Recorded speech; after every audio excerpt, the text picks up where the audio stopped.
Friends, dosa పిండి వేసా, 2 glass బియ్యం, 1/2 గ్లాస్ మినపప్పు వేసి దోశలు వేస్తున్నాం. తిప్పుతున్నాం చూడండి. కొంచెం బియ్యం కూడా వేయాలండి. అన్నం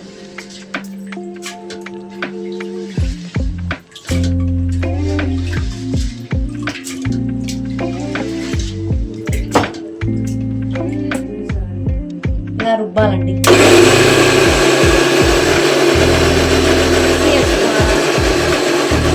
పెన్ను తీస్తున్నాను,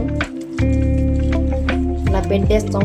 రేపు పొద్దునకి పులిసిపోయి దోశలు బాగా వస్తాయండి.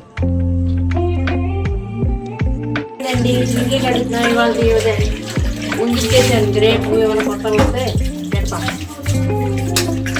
బాయ్.